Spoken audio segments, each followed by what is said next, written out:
This bad boy can fit so many previews in it. What's up guys, welcome back to your Heroclix headquarters. And today we've got the most previews ever in one day, and that's because they're coming to us from two separate yet equally important sources. And that's going to be, once again, Heroclix Italia on Facebook, as well as Lucky Dice Cafe. So make sure you guys check both of them out and give them both a like, because they're bringing us some awesome previews today. So we're going to start things off with the previews from Heroclix Italia, and then we're going to end things with the previews from Lucky Dice Cafe. And without further ado, let's see what all these awesome figures can do. So first things first, we're going to take a look at the Uncommon Prime Riot. And he's going to have the Codex, Maximum Carnage, and Monster keywords, as well as improved movement for elevated and hindering terrain. He's got the Maximum Carnage trait that we've seen before, where once per turn, when he hits after resolutions, you can deal 1 penetrating damage to up to 2 opposing characters that weren't hit or are adjacent to a hit character. So that's awesome, you know, you get tons of free potential damage there. He's got the Symbiote Codex Hunter trait that gives him the normal plasticity and shape change of the symbiote traits, but also adds that when Riot KOs an opposing character after resolutions, you can heal him a click, and if that character had the Codex keyword, you can heal 3 clicks instead. So lots of built-in potential healing as well. And then he has this awesome special attack power, Hammer Hands, Quake, Giant Reach 2, and when Riot uses Quake and hits after resolutions, give each hit character an action token. I love Quake or Energy Explosion or any type of like area of effect attack like that that gives action tokens, because that's really going to slow your opponent down. Especially a Giant Reach Quake can potentially hit tons of characters, potentially knock them back into a wall or something for some knockback damage, and then potentially also triggering the Maximum Carnage trait to deal some free penetrating damage on some other characters as well. So pretty awesome on the Riot there. Taking a look at the back of his card, he's coming in at 50 points with 9 movement with charge, 11 attack with that Quake special, 18 with toughness and indomitable, and a 3 damage with Battle Fury. So that's going to be pretty awesome. It's a pretty good looking 50-point dial. Now all the primes we've seen so far are these crazy Carnageized versions of the symbiotes. It looks like that's going to be the prime theme, and if they're going to do a prime theme like that, I'm really hoping to see a Carnage that can then bring them all together on a theme team and bypass the rule of only 1 prime per team. But moving on, we've got a rare Spot. He's got the Hydra, Modox 11, Magia, Sinister Syndicate, and Scientist keywords. We haven't seen the Spot since, I believe, Web of Spider-Man, so it's been a long time, before my day even. But the Spot is an awesome character, so it's cool to have him back again. Now he's starting with a trait, yet another Sinister 6. We've seen this trait before. It does a little something different for each one. On his it says, when an adjacent friendly character with a Sinister Syndicate keyword is given a move action, they may replace their speed value with 10. So right off the bat, that's really awesome, just to help position your characters on the first turn and get them up into the fight quicker. Now make sure you guys know that that's only for a move action, so if you take like a power action to try and use charge or running shot, it's not going to help you there, but just to move around the map, and potentially even, you know, one of your characters with like flight, you could give them a 10 movement if they didn't have quite that much before, then that might help you position your whole team even more. But then moving on, he's got another trait, Here, There, and Everywhere, Phasing Teleport, and Phasing Teleport as free but at half speed. So that's going to be really awesome. Anytime you can move around the map for free is really helpful. He's got a third trait here, Death of 1,000 Spots. Flurry, when Spot makes a close attack, he may target an opposing character within 4 squares regardless of adjacency. It also doesn't say anything there about needing line of fire, so being able to punch somebody from behind a wall is pretty awesome. Then it says, when an opposing character targets Spot with a close attack and misses after resolutions, deal that character 1 damage. That's perfect, because that's like when somebody goes to punch him and he just like opens up one of those holes and they just punch themselves in the face or whatever. That's hilarious.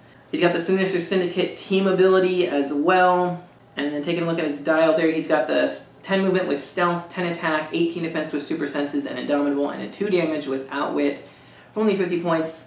That's not too bad. He's bringing a lot to the team, I think. He's got that phasing teleport for free, and he's got 10 movement the whole dial. So that's a 5 movement phase teleport. and then you get that 4 square reach with his close attacks, as well as having the traded flurry. So while he doesn't have a super high attack or damage value, he can still be putting out a lot of damage that way and moving around a lot. So really interesting character. It's going to be a lot of fun, I think. And then moving on, we have a super rare with Venom Groot. Now, I love all of these Venomized versions of characters that we've gotten so far, and this may be one of the best ones yet. He's got the Codex, Guardians of the Galaxy, and Monster keywords. He's got improved movement for elevated and hindering terrain, the symbiote trait that gives him plasticity and shape change, the call and help from the Venomverse trait that whenever he hits an opposing character, if no character has been placed this turn after resolutions, you can roll a d6. On a 3 through a 6, you can place another friendly character whose name includes Venom adjacent. So that's, of course, all great stuff that we normally see on these Venomized versions of characters. But now he's got some really awesome stuff on this other trait, regrown from a twig and from a drop. When Venom Groot is KO'd, instead of putting him in your KO area, turn him to click number 1 and put him on this card. This game, when another friendly character uses the call and help from the Venomverse and succeeds, they may instead choose to place Venom Groot from this card. He is scored each time. So that's really powerful. He basically can never die. I mean, they are going to score his points every single time, but he will always have that chance to come back as long as you have somebody on your team that has that call and help from the Venomverse trait. He's only 35 points, so you don't have to worry too much about them just scoring hundreds and hundreds of points off of him that way. But then his special on his damage is incredibly powerful. It says, when an opposing character is placed within 4 squares of Venom Groot, choose 1. Modify that character's attack by -2 this turn, or after resolutions, deal that character 1 penetrating damage. If that character occupies printed hindering terrain, choose both. So that's, of course, incredibly powerful. We've already seen on Valeria Von Doom how powerful that ability can be. It's already been making waves in the meta. So if you guys don't know why that is, it's basically because according to the rules, anytime a character is knocked back, you do have to place them in each individual square along the knockback path until one of several things happens to make them stop moving. So that ability can actually trigger several different times just from one knockback. And if you equip them with like an object that gives you free knockback or of some sort, then it's very easy to just be knocking characters back every turn. Or even other characters that can just place characters a square for free or use TK on them, such as the 2x2 based Magneto gets to place a character a square. Things like that make these characters very powerful because you can just place your characters close enough to them and you get free damage, free damage, free damage. It's insanely powerful. And combo that with the fact that this guy is very low points, has incredibly good stats that we're about to take a look at, and can never die is just insane. So then taking a look at those stats, he's got the 7 movement with stealth as well. That helps keep him protected. 11 attack with poison, so he can do more free damage just from poison. 18 defense with toughness and a 3 damage. And 4 range as well, so he actually has a little bit of range and good attack and damage values and good defense values down the whole dial. I mean, there at the end he gets an 18 defense with combat reflexes, in addition to the traded shape change and the plasticity. This guy is insane. For 35 points, this baby Groot is just absurdly powerful. So definitely be on the lookout for this guy. But also today, Heroclix Italia graced us with a second preview of some Goblin characters, so this is really cool. We're going to start out with the Demogoblin. He's an uncommon. He's got the secret identity ability up there. He's got the maximum carnage, monster, and mystical keywords. He's got the trait Pumpkin Bombs that we're going to look at here in a minute. It allows him to start the game with the Pumpkin Bombs object equipped at no cost. He's got a special attack power that says Precision Strike, and then free, choose 1. Improved targeting, destroy a square blocking, improved targeting to ignore characters, to ignore elevation, or to ignore hindering terrain. Demogoblin can use the chosen ability until your next turn. So that's incredibly powerful already. Getting able to have Precision Strike is a great power, and then being able to see through any terrain that you need to is a very powerful ability. Taking a look at his dial, he starts off with a 6 range, 10 movement with running shot, 11 attack with that Precision Strike improved targeting special. 17 defense with energy shield deflection, and a 3 damage with shape change. So not too bad for 60 points. He's doing a lot for the team for that low point value. But then we're going to take a look at another goblin here. We have the Hobgoblin. He's going to be a rare. He's also got the secret identity ability up there above his picture. He's got the Sinister Syndicate, Monster, and Mystical keywords. He also has the Pumpkin Bombs trait that allows him to start the game with the Pumpkin Bombs equipped. He also has the yet another Sinister Six trait that we've seen before, and his says that adjacent friendly characters with the Sinister Syndicate keyword can use Blades, Claws, Fangs. So that's a pretty awesome attack power to be giving out to people. Imagine using that actually with the spot we just took a look at, because he can hit people 4 squares away without needing line of fire and has flurry. So those two characters are going to be a pretty powerful combo, I think. But then moving on, he has another awesome trait here that says, I can smell your sins. Once per turn, when an opposing character hits, you may give that opposing character a sin token. Characters with sin tokens can't use shape change, and Hobgoblin has free make an attack, but only to target characters with the sin token. And then when a character with a sin token clears action tokens, it may remove 1 of their sin tokens. So that's really awesome. Anytime your opponent hits you with one of their characters, they get a sin token, and then you're going to be able to free make an attack. So that's even after he moves up his full movement, he gets a free attack on somebody. It's pretty crazy. And just note that this is a regular attack. You're not going to get to use any powers with it, except for he does have Precision Strike in the middle of his dial, and he does have Battle Fury at the end of his dial. Those are the only 2 powers that you can really use just on any attack without needing to make an action for them. So he does have some potential to use those there. But he starts off with a 6 range double target, an 11 movement with flight and running shot, an 11 attack, 17 with toughness, and 3 damage with perplex. Pretty decently long dial there for 75 points. Sinister Syndicate team ability as well. Looking like a really awesome figure. It's kind of interesting how different, though, his secret identity, those last 3 clicks that you get for the secret identity, he's got stealth and incap and barrier and outwit. Very different from his normal dial. Usually, from what I've seen on a lot of these secret identity characters, is that you get kind of a more condensed version of their normal dial, but this one is just very different. So I thought I would just point that out because it was kind of interesting. Now, Heroclix Italia did give us one more preview today, but it's actually one of the same characters previewed by Lucky Dice Cafe. So we're going to switch over now to Lucky Dice Cafe, and we're going to see everything that they've given us, because we've got more goblins to take a look at. I think they've shown us about all the goblins now, which is pretty awesome. Okay, so now we're going to take a look at Green Goblin himself. He's another rare figure. He's another secret identity character. He's got the Cabal, Dark Avengers, Sinister Syndicate, and Thunderbolts, and Politician keywords.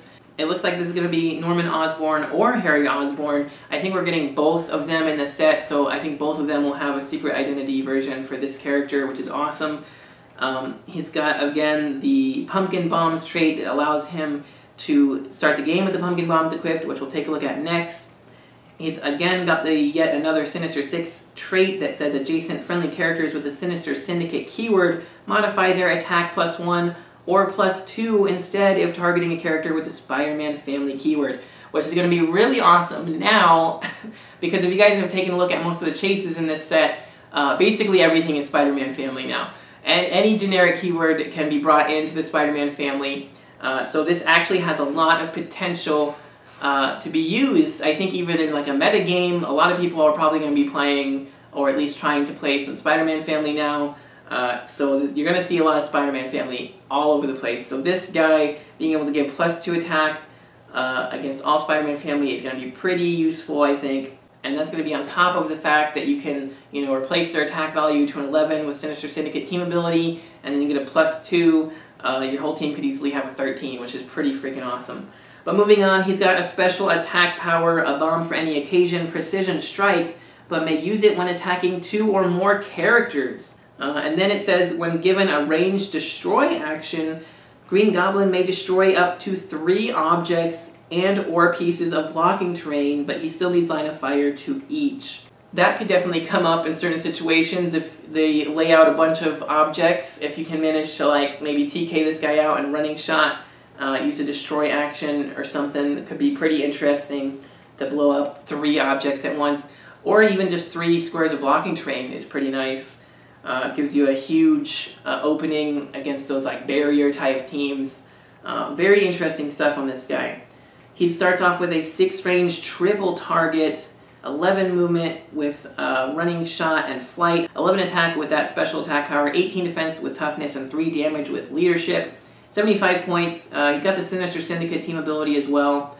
I would have liked to see Indomitable on this guy, but I guess we can't have it all. It's still a very solid Green Goblin and does a lot of really cool things, and I think it's going to be a lot of fun. And now, without keeping you guys waiting any longer for the Pumpkin Bombs, we'll finally take a look at what they do, and we've got one more awesome preview to look at after this. So, the Pumpkin Bombs only cost 5 points, and their effect is Energy Explosion with a minimum range of 4, knockback, but only during ranged attacks, and this character can be given a range destroy action regardless of their damage value.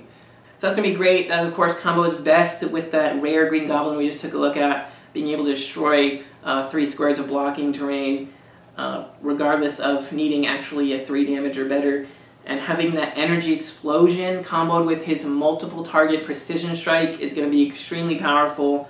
And the knockback on top of that as well is going to be great. So I think he's going to maximize the Pumpkin Bombs. And for all the other characters we've seen that can use these Pumpkin Bombs, they're going to be able to get all of these awesome abilities for free if you manage to get the Pumpkin Bombs.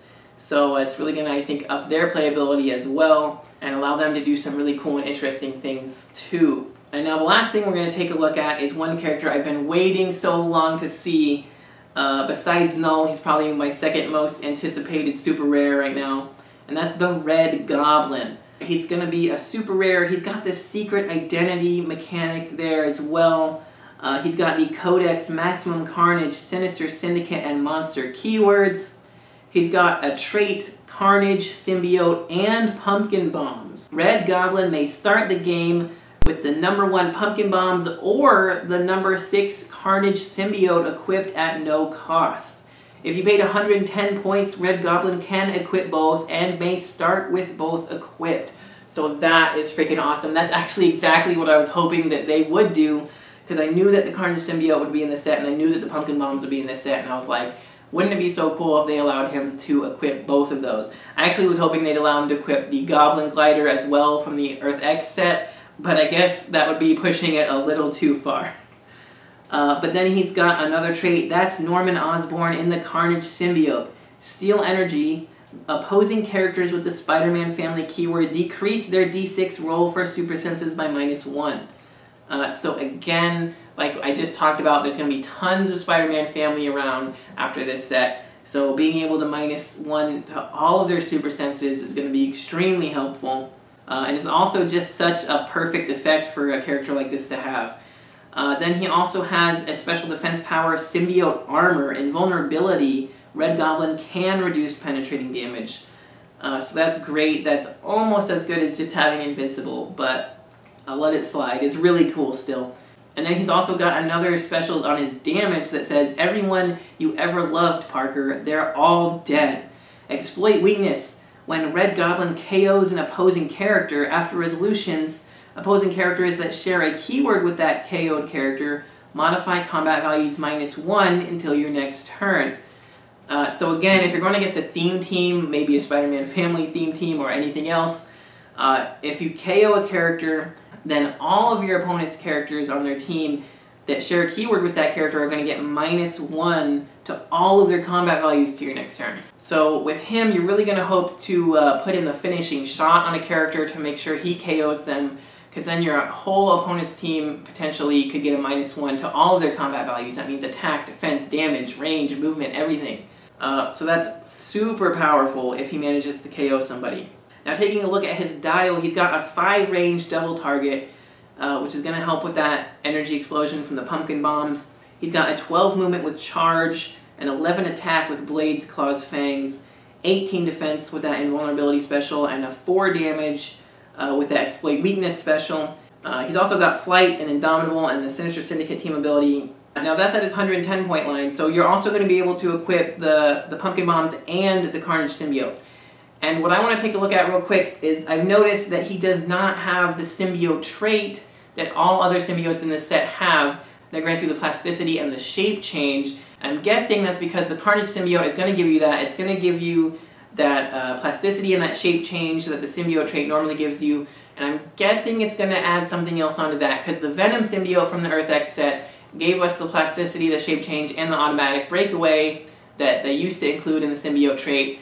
But I'm guessing that the Carnage symbiote will do the same thing, but instead of automatic breakaway, it might give us, I don't know, flurry, blades, giant reach, something to put a little bit more of that Carnage kind of feel to it. Maybe exploit weakness, something like that. I would say maybe Steel Energy, but since he already has Steel Energy traded, I would say that's a hint that it's not going to be Steel Energy. Battle Fury maybe even, I don't know, there's 100 things that they could add on to the Carnage symbiote to make it really awesome like that. Of course, Battle Fury would be horrible because you wouldn't be able to use his range for his pumpkin bombs, so probably not Battle Fury. But anyway, he looks pretty good at 50 points as well. 10 movement with the charge, 10 attack with blades. He still gets the invuln special and the exploit special for only 50 points. And he's got a few clicks there at the end for his, you know, secret identity mechanic that's charge and super strength and toughness, so it's a little bit different. So he looks really cool though, and the sculpt, I mean the sculpt looks freaking amazing. I cannot wait to get everything in the set. I have not seen a single thing in this set yet that I don't want, you guys. So I hope you're just as excited for it as I am. This is probably going to be my favorite set ever, maybe. I'm loving all of these Venoms and Carnages and other symbiotes that we're getting. It's going to be great. I cannot wait for it. Again, this set comes out September 9th. So make sure you guys order your stuff now because this set is going to be amazing. But anyway, that about wraps it up. I hope you guys enjoyed this video. If you did, make sure you smash that like button. And let me know actually in the comments if you want me to do another video going over all the stuff we've seen over the Scott Porter unboxings, because we've seen a ton of stuff from that. And if you guys want me to do kind of a recap video on that, let me know. But if not, just go ahead and go check out Scott Porter's unboxings because they are great. And I highly recommend watching them.